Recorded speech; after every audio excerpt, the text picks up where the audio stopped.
Kalau misalnya kita punya mobil 2, 3, ada progresif kan pajaknya. Lahan juga harus ada sesuatu misalnya gitu. Kan nggak ada tuh.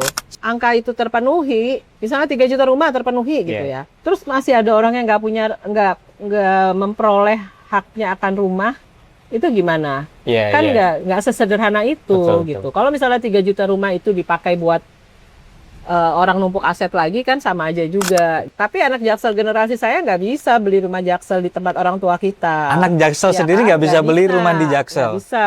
Anak Senop nih nggak bisa, nggak mungkin. Generasi saya itu belinya waktu itu Bintaro. Kita katanya Pancasila ya. Pancasila, ekonominya ekonomi Pancasila katanya gitu ya. Tapi kayaknya sehari-harinya nggak Pancasila amat ya.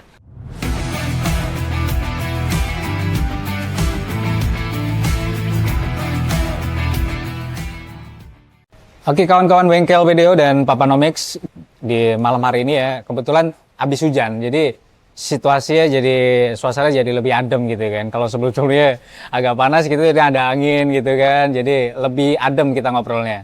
Nah di samping saya nih ada Bu Herlili ya Bu ya, dari UI Bu ya. Tapi nggak dari UI beneran, maksudnya perjalanannya tadi nggak sih? Dari Depok? Dari rumah? Ya, dari Depok. Oh, dari Depok? Ada mampir-mampir, terus akhirnya nyampe juga. Oke, jadi Bu Herlili kebetulan nih banget mampir pas situasinya lagi adem gitu. Tapi sebenarnya yang mau kita bahas itu sesuatu yang sebenarnya bikin panas gitu kan. Kenapa panas? Karena kadang-kadang gini Bu, generasi muda itu ketika buntu, kesel gitu, akhirnya meluapkan kekesalan itu kan di media sosial tuh. Apa itu soal perumahan tuh. Nah, dia soal rumah, terutama Gen Z itu, simulasi normalnya dia mungkin nguber untuk beli rumah di hari-hari ini. Itu katanya kebanyakan ngopi katanya. Tapi buat ngopi bisa loh. Jadi gaya hidupnya lebih diutamakan ketimbang kebutuhan dasarnya. Nah, Bu Lili, aku manggil Bu Lili gitu Bu coba? Atau Bu Lili gitu ya? Apa aja? Apa nih Bu yang paling disorot nih soal problem perumahan kita? Ya, mindset yang ketelanjuran kayaknya. Terlanjur jadi mindset. Terlanjur jadi mindset. Jadi perumahan itu sebenarnya adalah salah satu dari 5 ya kalau nggak salah 5 collective consumption. Collective consumption ya. Jadi konsumsi yang secara kolektif kita konsum ya gitu. Oke. Katanya Castells. Yang harusnya menjadi tanggung jawab pemerintah. Tanggung jawab pemerintah. Jadi ada 5 nih ya saya sebut. 1 pendidikan. Kesehatan. Perumahan, transportasi, 4 ya, transportasi. Nah, yang kesehatan kayaknya udah ya. Udah ya. Aman. Tinggal mengawal lah gitu ya kan. Mengawal sama kita memastikan gitu. Walaupun kasihan juga dokter-dokter kita ya, nakes-nakes kita di perbankan gitu, tapi artinya itu sudah bisa melayani masyarakat menengah ke bawah untuk asuransi pelayanan kesehatannya lah ya. Kemudian transportasi untuk di Jakarta sudah sudah kelihatan. Daerah lain belum. Yang lain mungkin bisa belajar dari Jakarta gitu ya. Jadi artinya kita bisa punya Transjakarta yang selayaknya kemana-mana. Sudah nyampe keluar daerah bahkan kan. 500 ya. Lalu ada KRL kecil itu bukan? Oh, Mikrotrans gitu. Yang gratis untuk melayani first mile-nya misalnya gitu. Jadi itu sudah lah ya, dibandingkan dulu kalau dihitung-hitung mendingan nyicil motor gitu daripada pakai angkot atau angkutan umum yang lainnya. Jadi pendidikan juga sudah dengan adanya KJP segala yang negeri terutama di Jakarta bisa murah atau gratis gitu ya. Yang di daerah lain mungkin masih banyak yang harus diperhatikan, terutama untuk gaji guru dan seterusnya. Tapi saya mau kasih contoh ya kalau misalnya iya tuh kayak gimana gitu lah ya. Nah perumahan, perumahan ini belum gitu. Sama sekali belum ya, Be? Belum, kelihatannya masih mencari bentuk. Masih mencari formula, masih berangkat dari numbers gitu ya. Betul, numbers itu merupakan sesuatu yang kita bisa berangkat.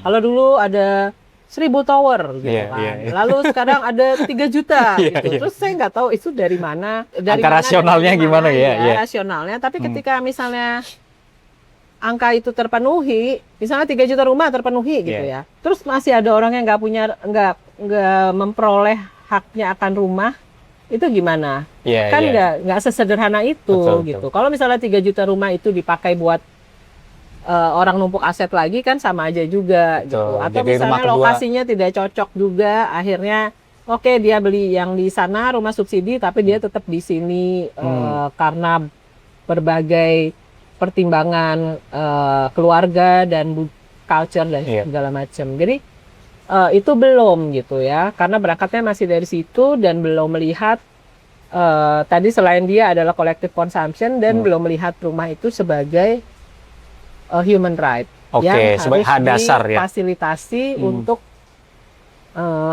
kemudahannya. Betul, betul. Ini kan rumah sebagai hak dasar itu kan basic Bu ya. Ya. Artinya ini kan udah dirumuskan udah puluhan tahun yang lalu gitu ya. Ekosop itu. Tapi kenapa sampai sekarang begitu susah untuk kita itu maksudnya generasi-generasi muda gitu yang sampai sekarang itu kayak berat banget dapetin tempat tinggal gitu yang layak, terjangkau gitu dengan sesuai dengan kemampuan Ya kita. karena rumahnya kan dipakai tanahnya dipakai sebagai aset Oke, gitu. oke. Dia dipakai sebagai aset, sebagai simpanan ya jelas saja dengan ketika itu dilepas kepada pasar, ya dia akan mengikuti harga pasar kan. Iya, iya. Akhirnya mbaknya kelempar ke Ciledug. Iya. Kejauhan dari pusat Ya kerja. kalau misalnya saya kebetulan anak Jaksel ya. Iya, iya. Nah, anak Jaksel. Anak Jaksel Iya. nih. Tapi anak Jaksel generasi saya nggak bisa beli rumah Jaksel di tempat orang tua kita. Anak Jaksel Ya sendiri kan? nggak bisa beli rumah di Nggak Jaksel. bisa. Anak Senop nih nggak bisa, nggak mungkin. Generasi saya itu belinya waktu itu Heeh. Bintaro. Oke, Gitu. geser. Tapi Bintaro sekarang udah termasuk dekat ya kayaknya. Termasuk dekat, lumayan tapi itu dekat Bintaro lah. waktu itu gesernya. Lalu generasi berikutnya geser lagi Cinere. Cinere. Semakin mundur, Makin mundur, iya. Lah yang sekarang ya itu tadi saya bilang Cilegon. Berarti kalau misalnya 10 tahun atau 20 tahun yang akan datang lagi, gesernya lebih belakang lagi Bu, ya? Bisa jadi. Iya, Tiga Raksa kan jauh, Serang. Terus jangan sampai Cilegon lagi. Iya, Cilegon. Artinya udah tidak mungkin, sudah tidak terjangkau lagi. Iya. Nah, ketika pemerintah itu punya kewajiban untuk itu bukan berarti dia harus memberikan itu Rumah gratis, atau ya, apa iya. bukan Oke, gitu. oke. Tapi sama seperti kayak tadi yang kita ngomong soal Mikrotrans, BPJS atau Pendidikan tadi, Transjakarta dan yang lain-lain, dia harus memberi kemudahan sehingga si rumah ini menjadi affordable gitu ya, Oke. affordable bagi warganya gitu, siapapun gitu. Jadi affordabilitasnya itu kan bisa dicapai dengan macam-macam formula karena nggak bisa one fits for all gitu, ya kan. Jadi kemudahan-kemudahan yang membuat dia terjangkau gitu ya, affordable gitu. Nah itu penerapannya gimana Bu? Kalau tadi kan mungkin kalau transportasi kita udah tahu lah, maksudnya beberapa kita ya sesekali juga kita naik lah transportasi dan itu prakteknya kita udah paham. Tapi kalau untuk perumahan bagaimana Bu penerapannya untuk itu sebagai collective consumption? Ini saya bukan ngasih satu contoh yang pasti benar gitu ya, tapi satu contoh yang misalnya bisa dicobakan gitu ya. Kan masalah utamanya tadi lahan ya. Ya. Lahan yang bikin rumah itu jadi mahal. Bahan bangunan juga mahal. Bahan bangunan mahal. Tapi lahan itu mahal karena dilepas ke harga pasar. Kita punya peraturan presiden Perpres soal reforma agraria. Reforma agraria, ya kan? Yang sekarang ini memang lebih banyak di non perkotaan, ya kan? Tapi di reforma agraria itu ada dua hal. Satu PTSL yaitu legalisasi. Yeah. Yang kedua redistribusi, gitu. Redistribusi ini kan sebenarnya kayak ya udah diberikan lahan itu untuk dibangun perumahan kan, gitu. Yeah. Nah pemberiannya ini jangan kepada perorangan gitu. Jangan sampai individu. Karena ya. kalau ke individu nanti dia jadi oh iya saya dapat ini harga tanah naik ya dijual lagi gitu. Tapi diberikanlah kepada kelompok.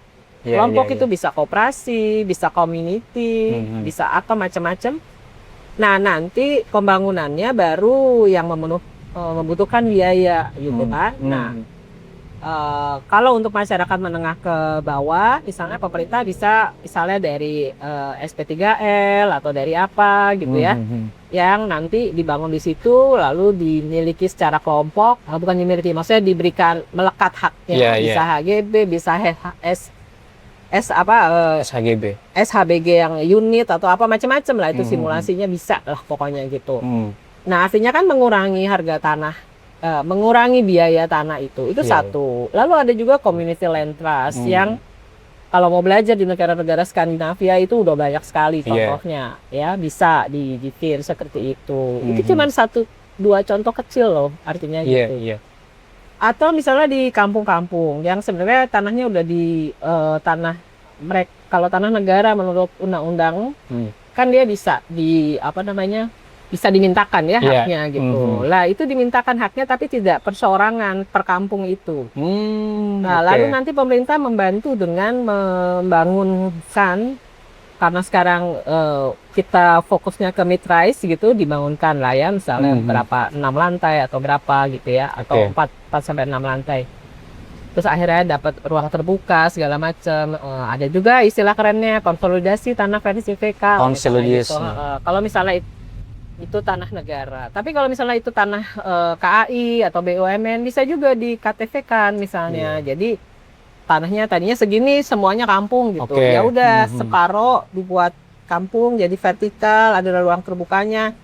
Lalu siapapun BUMN ini yang membantu membangunkan ini, dia juga bisa membuat lah ya yang sedikit komersial di situ. Jadi ada kerjasama di situ, banyak formulanya, nggak cuma satu gitu. Nah ini kenapa nggak selesai persoalan ini Bu? Artinya dari sekian banyak formula, terus kemudian saya pikir banyak juga program-program pemerintah yang seperti arahnya mau ke sana, tapi ternyata tidak menekan harga, tidak bisa mengerem. Apa kita memang nggak punya mekanisme rent control atau apa gimana?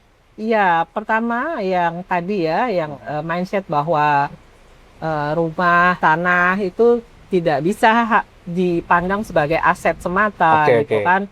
Kalau itu tidak dikontrol, tidak dijaga, tidak kalau kemarin dulu saya bilang ada punishment bagi bagi penumpuk lahan, ada punishment gitu, ada disadvantage juga gitu. Kalau misalnya kita punya mobil 2, 3 ada progresif kan pajaknya. Nah, lahan juga harus ada sesuatu misalnya gitu. Kan nggak ada tuh. Saya ini nggak ada, iya betul. Terus kedua tentang penyewaan. Di Undang-Undang Perumahan kita tuh tentang rumah sewa itu cuma kayak 1 pasal doang gitu, nggak diomongin. Padahal sebagian besar masyarakat itu nyewa ya. Iya. Penyewaan di sini kita nggak ada rent control. Nggak ada sama sekali? Nggak ada sama sekali. Satu Jadi pun kalau kebijakan... misalnya orang mau punya aset lalu dia naikkan, ini nyewa nih kan ya? Iya nyewa, ini nyewa nih. Ya nyewa. Nggak bisa nggak ada rent control sama sekali. Sama sekali, dilepas pasar bebas. Dilepas pasar bebas. Jadi semuanya memang kita jadi gini, saya sebenarnya suka bertanya. Kita katanya Pancasila ya. Iya. Pancasila, ekonominya ekonomi Pancasila katanya gitu ya. Tapi kayaknya sehari-harinya enggak Pancasila amat ya. dari pengalaman dan dari situasi yang kita lihat sekarang sepertinya masih jauh dari Pancasila. Ya kayaknya kadang-kadang Pancasilanya yang diomong cuman sila persatuan ya, yang nggak boleh itu kalau lagi pada berantem soal beda agama, beda suku itu, kayaknya itu yang paling di iya, Persatuan Indonesia sila ketiga. Padahal sila yang lainnya lupa ya. Iya, betul. Sila kedua, makanya, sila kelima. Makanya kita bertanya-tanya Bu, sebenarnya kita pakai ekonomi Pancasila atau ekonomi kapitalis murni nih? Kayaknya kapitalis ya. Pancasilanya gimana? Itu masih bingung gitu. Betul.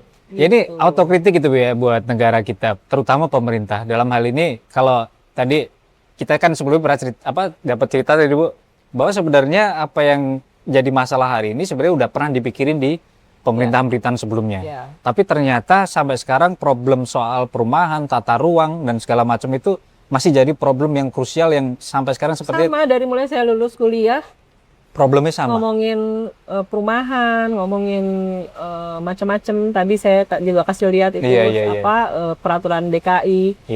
Tahun 92. Tahun 92 soal membuat sumur resapan gitu kan udah ada dari situ. Tapi sampai sekarang kalau saya lihat arsip-arsip lama ya yang diomongin sama gitu sama sekarang gitu. Jadi ya harusnya political will atau apa, saya nggak tahu deh. Atau kalau political will kan kita bisa analisis dari wacana mungkin Bu ya. Tapi kalau dilihat sekarang kan wacananya bagus-bagus semua tuh pemerintah ya. Tapi waktu diterapin atau diimplementasikan ternyata masih jauh dari harapan gitu. Iya kan, itu harus diturunkan menjadi political aturan ya Bu. Jadi kalau misalnya tidak diturunkan menjadi aturan yang sebenarnya gitu, kayak atau undang-undang atau keputusan Perpres atau apa tuh? Peraturan pemerintah gitu ya. Kayak sesederhana ya, ini teman-teman dari dosen kan sedang mengajukan uji materi salah satu pasal di MK mengenai gaji dosen. Oh iya, gaji dosen. Satu pasal itu kan menuliskan tentang gaji layak sesuai kebutuhan hidup layak, tapi tidak dieksplisitkan gitu. Yang layaknya itu berapa? Layaknya kayak gimana? Jadi uji materi untuk dieksplisitkan bahwa minimal gaji pokoknya UMR. Iya. Nah, jadi untuk protes uji materi itu aja prosesnya panjang banget kita untuk Betul. meyakinkan MK bahwa itu harus dieksplisitkan, jika tidak akan timbul interpretasi segala macam yang selama ini terjadi. Oke, Serikat Pekerja Kampus ya kalau masalah kemarin Bu ya.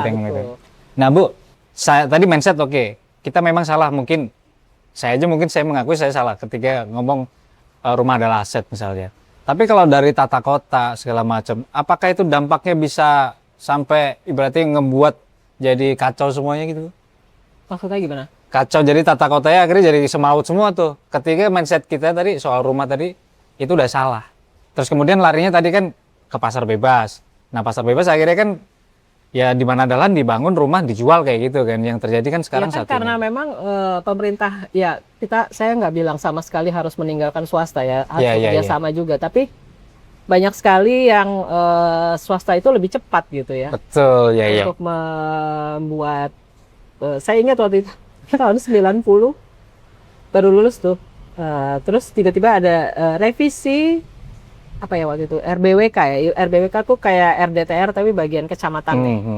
Revisi RBWK, revisinya persis banget kayak Sudirman SCBD. Oke. CBD Sudirman. Jadi memang ada rencana seperti itu gitu. Nah, waktu bikin rencana itu ya memang kayaknya keren gitu ya, tapi yang hancur kan perumahan yang ada di balik situ gitu. Kita yang kena di situ.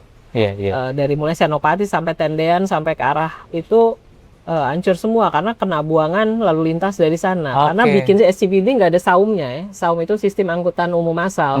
Nggak ada sama sekali. Masih jauh tuh MRT, masih jauh. Bisnya juga masih PPD.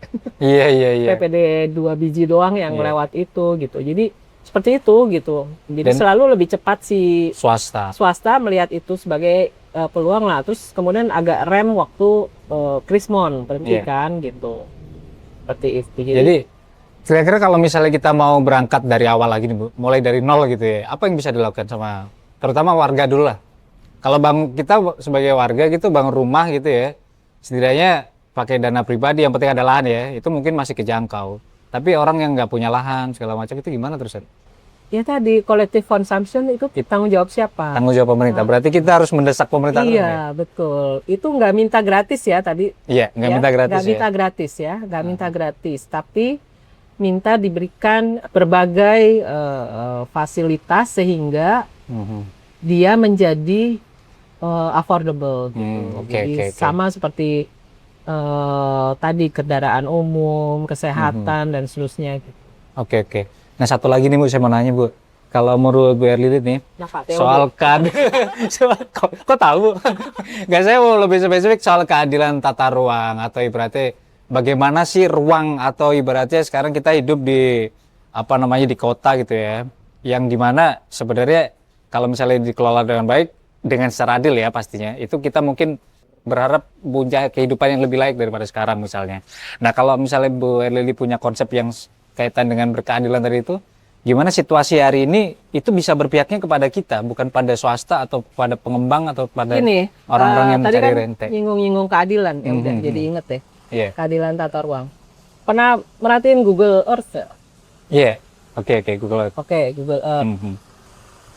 Pernah merhatiin nggak foto udara kalau dari Google Earth itu kan kelihatan ya? Iya. Spasialnya gitu ya. Grains-nya gitu ya. Kayak misalnya di sini nih, ini couplingnya berapa? 400-an ya kayaknya. Iya, sekitar itulah. Kan kelihatan tuh kalau dari itu gitu. Iya. Terus pernah nggak merhatiin rumahnya teman-teman kita yang kurang beruntung di wilayah-wilayah yang dari atap asbesnya aja kelihatan gitu, maksudnya kan gitu. Atau yang ada di pinggir rel di pinggir lah ya gitu. Pernah merhatiin? Pernah. Nah, itu kan dari situ aja kelihatan sekali ya tidak adilnya.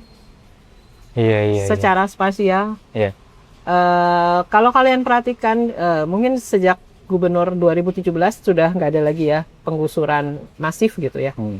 Tapi kalau kita perhatikan penggusuran masif yang terjadi sebelumnya, mau di Kalijodo, mau di Bukit Duri, Kampung Pulo, manalah yang banyak itu. Sebenarnya mereka nempatin apa sih gitu? Apakah mereka menempati big chunk of CBD gitu kan? Enggak. Ibaratnya kalau kita makan ikan tuh dia nempatin yang siripnya itu loh. Yang kecil-kecil gitu. Dan kalau saya bantu di teman-teman UPCJ RMK itu waktu bikin ajuan, ya yang diajukan itu ya ukuran rumahnya tuh 3x6, ada yang 3x4, ada itu yang rumah, Bu? Sorry, 2,5x6 gitu. Iya. Rumah? Iya. Gitu. Jadi nggak minta banyak gitu betulnya. Tapi karena tadi yang Anda bilang sila ke berapa yang Pancasilanya nggak dipakai itu? Ya, keadaan sosial sila kelima. Jadi kan keadilan ruangnya tidak ada. Jadi belum tercermin lah di situ, nggak kelihatan gitu. Jadi yang diminta ya itu sirip-sirip kecil gitu, bukan dagingnya.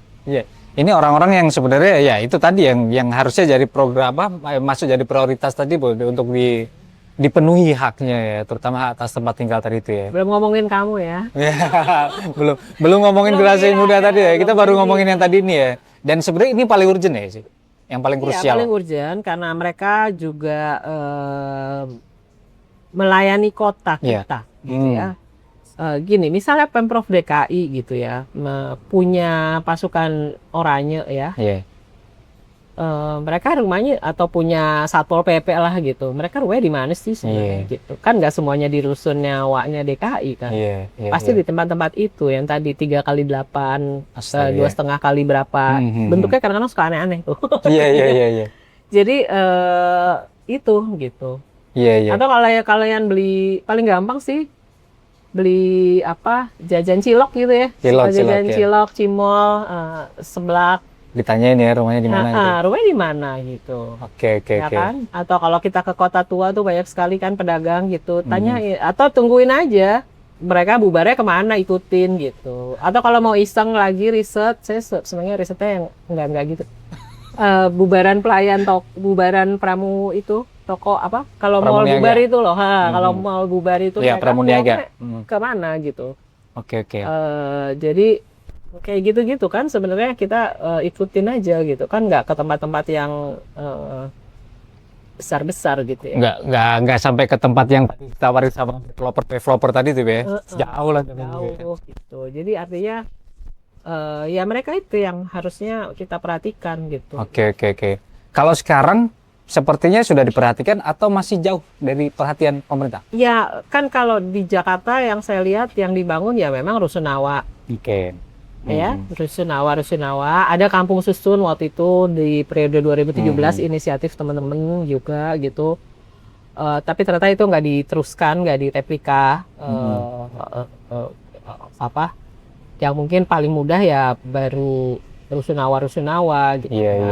Rusunawa itu yang di Jakarta kan, di Jakarta Selatan sedikit sekali ya, baru ada tuh si Jagakarsa ya, utara mungkin paling banyak gitu ya, yang disediakan gitu. Tapi memang rusunawa itu secara desain ada yang sudah memenuhi, ada yang belum gitu. Artinya gini loh, kalau di kampung mereka bisa dagang, bisa macam-macam usaha gitu. Kalau di situ kan nggak strict, nggak boleh, bolehnya dibawa atau apa gitu loh. Terus mungkin untuk profesi-profesi tertentu seperti driver ojol gitu-gitu mungkin pas, tapi untuk yang profesi lain atau yang orang punya usaha di rumah, suaminya kerja, istrinya punya usaha, itu belum terpenuhi semuanya gitu. Tapi sudah mulai ya, saya lihat juga denanya sudah mulai bagus dibandingkan dulu ya.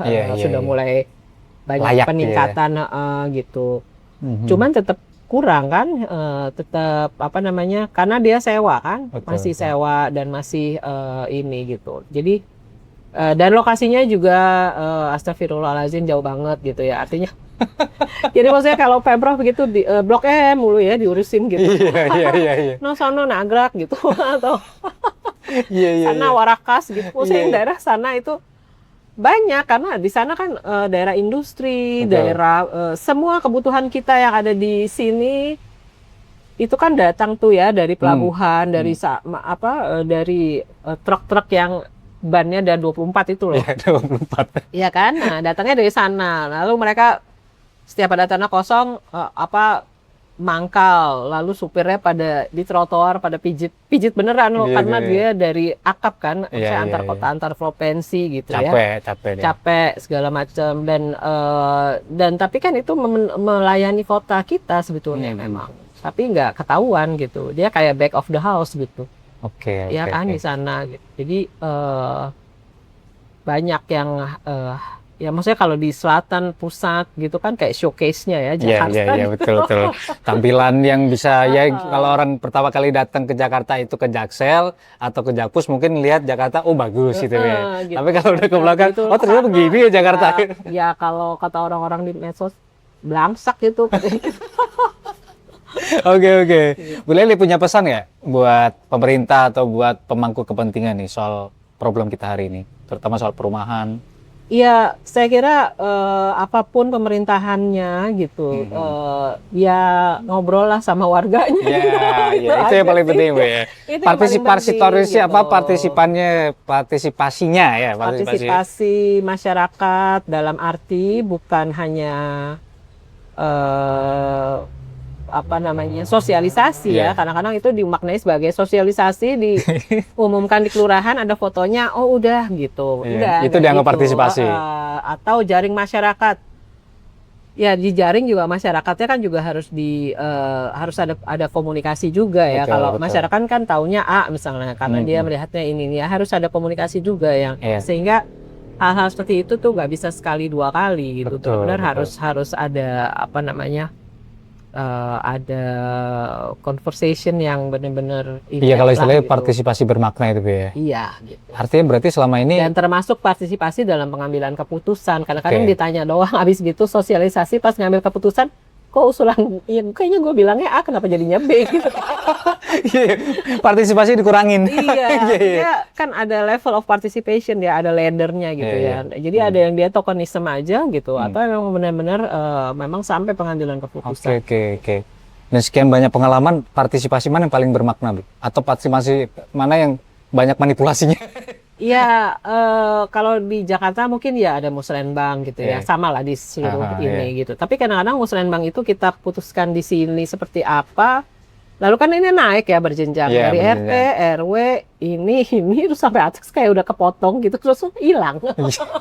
Kadang-kadang suka seperti itu ya, jadi kita nggak bisa ngecek juga gitu. Ini kenapa hilangnya, kenapa pertimbangannya apa dan seterusnya. Oh itu nggak pernah nyampe. Ya kita nggak tahu karena kan terus dibawa ke level yang lebih tinggi, level yang lebih tinggi dan seterusnya. Betul. Jadi inget nih. Saya kira itu harus lebih banyak lah ya di betul. Kan, gitu. Ya kalau mandat konstitusi itu kan sebenarnya partisipasi bermakna itu kan ketika didengar terus kemudian nggak dijawab itu kan harus ada alasannya kenapa nggak dijawab misalnya kayak gitu. Nah seperti itu tidak berlaku di konteks perumahan ini. Enggak dong. Soalnya yang jadi programnya 3 juta rumah gitu loh kan. Pada cari selamat juga ya. Maksudnya ya udahlah kita gimana caranya mau terus nabung, ada yang KPR di mana tahu, terus ada yang ya udahlah gue beli tanah aja di Cilibut tadi, terus tadi dikit-dikit dibangun, ada yang pokoknya segala macam cara lah ya dipikirkan masing-masing kayak cari selamat sendiri-sendiri kan akhirnya jadinya betul. Yang seharusnya nggak seperti nggak seperti itu gitu cara kita melihat itu gitu dan ya itu joknya karena kalian ngopi terus gitu ya karena sebenarnya nggak ngopi juga sudah nggak afford juga gitu. Iya. Oke. Thank you Bu. Oke. Udah. Jadi panjang banget nih cerita tadi. Jadi ada banyak dimensi yang akhirnya jadi satu. Ya kesimpulannya adalah sebenarnya dengerin. Artinya masyarakat itu ngeluh ini, ngeluh itu, atau ibaratnya butuh ini, butuh itu, ketika itu adalah hak ya, pemerintah harus dengerin. Kira-kira begitu, Bu ya. Makasih Bu ya, Oke, sekali lagi. sama-sama. Kawan-kawan Bengkel PDO, Papanomics, sampai ketemu di episode berikutnya. Tetap reparasi tanpa basa-basi. Ya. Yeah. Okay. Thank you, Bu. Yo.